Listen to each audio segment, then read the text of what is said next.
Nós estamos preocupados com a situação do Serviço Nacional de Saúde ou do Sistema de Saúde, como queiram, vai dar ao mesmo, em Portugal, na exata medida em que temos a consciência clara de que desde março o Serviço Nacional de Saúde está totalmente focado na questão da Covid e foi desleixando tudo mais. E, portanto, começam a vir agora resultados mais dramáticos, através do número de consultas que não se fizeram, do número de cirurgias que não se fizeram, e lá no fim da linha até já começam a aparecer alguns sinais relativamente a um aumento da mortalidade não-Covid em Portugal. O que é, infelizmente, esperar que agora, à medida que o tempo passa, isso ainda se possa agravar, se o Governo não cuidar de organizar o Serviço Nacional de Saúde, ou, como disse há bocado, o Sistema Nacional de Saúde, ou seja, o Serviço Nacional de Saúde, e se o Governo quiser, com o apoio da área social e da área privada, e por isso nós vamos começar a tratar este tema de uma forma mais incisiva, porque é realmente daquilo que neste momento mais poderá estar a prejudicar os portugueses. E se as pessoas, de modo geral, podem não ter ainda bem essa noção, aqueles que pretendem ser tratados e encontram um centro de saúde que não funciona ou encontram uma consulta de especialidade que já estava marcada há muito tempo, ainda assim a 15 dias da data é adiada por mais uns meses, ou aquele que tem de fazer uma cirurgia que é outra vez adiada, já percebeu há muito tempo o que se está a passar. E, portanto, eu não consigo entender, sinceramente, não consigo entender como é que o Governo, em primeiro lugar, como é que o Ministério da Saúde assiste a isto passivamente, e depois, dito de outra forma, como é que o Governo como um todo, e o Primeiro-Ministro em particular, assiste a um Ministério da Saúde que não reage a estas situações. Portanto, a reunião hoje com a Apifarma tinha justamente a ver com isso. Aquilo que eles nos disseram que queriam vir cá debater connosco e alertar era justamente isto, ou seja, a degradação do Serviço Nacional de Saúde, e por isso esta reunião teve lugar agora, porque é exatamente o momento em que nós encontramos aqui agora um espaço em termos públicos, mediáticos, digamos assim, para podermos sensibilizar o Governo destas falhas que consideramos não graves, e acho que todos aí estamos de acordo, mas gravíssimas, não é? No limite, se alguém tem um cancro, por exemplo, e não consegue ser tratado a tempo e horas, o que é que nós estamos a fazer? Isto não pode ser, não é?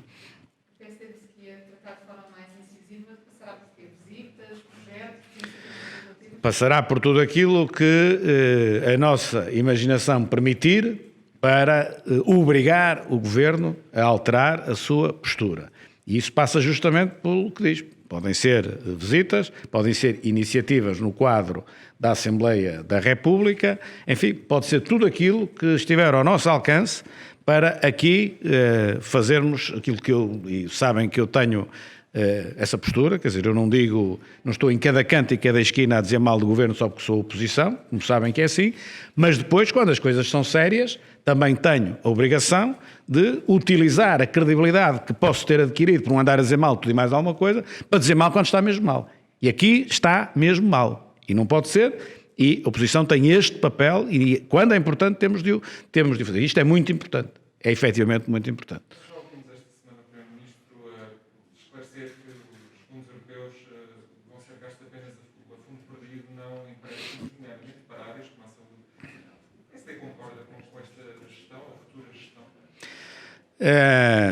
Eu digo-lhe o seguinte, numa estratégia de médio e longo prazo, numa estratégia de médio prazo, Portugal tem de reduzir a sua dívida pública, pelo menos o peso da sua dívida pública no PIB, pelo menos isso.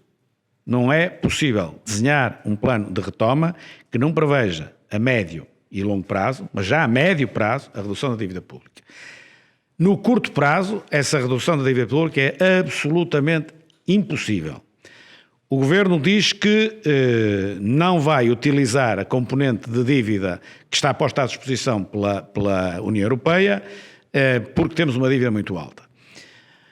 Bom, ambas as situações poderão ser defensáveis, ou seja, uma utilização alguma utilização desta componente de dívida, porque é a taxas de juros muito, muito baixas e a pagar a muitos anos de distância, e, portanto, é uma possibilidade, apesar de termos de reduzir a dívida.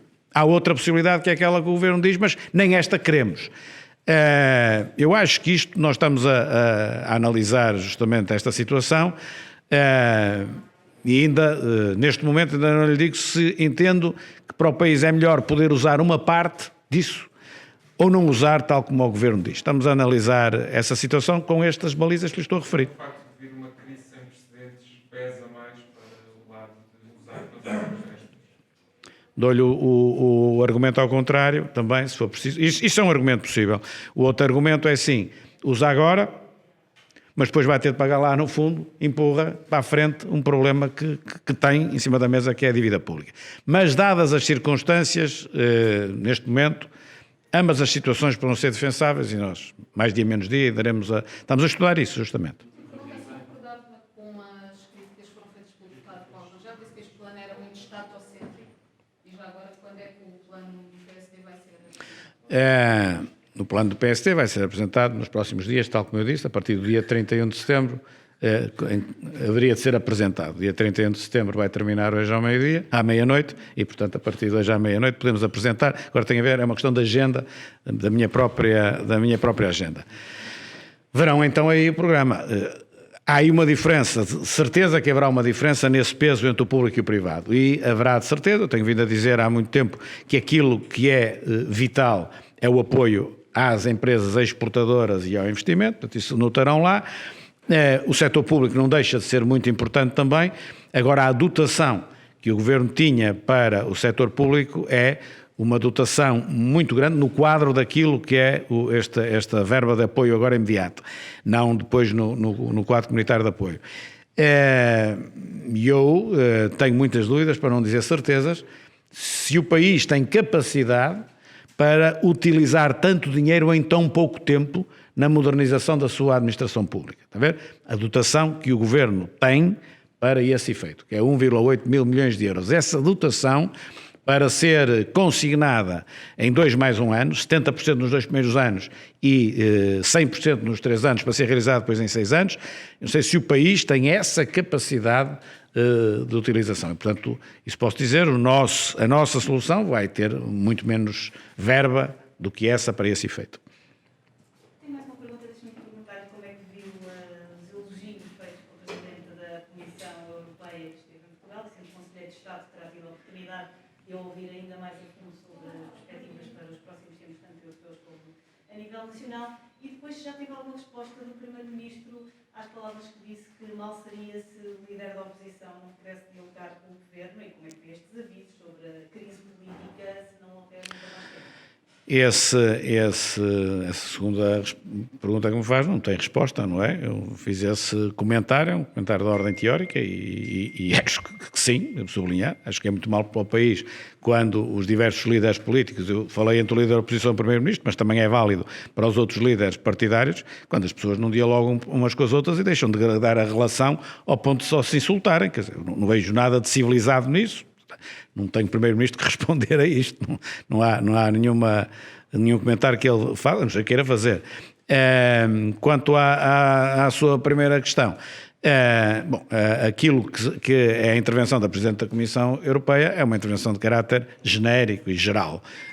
Não implica necessariamente estar totalmente de acordo com aquilo que possam vir a ser os objetivos do Governo finais que ainda não estão ditos, ou os nossos que também ainda não estão ditos.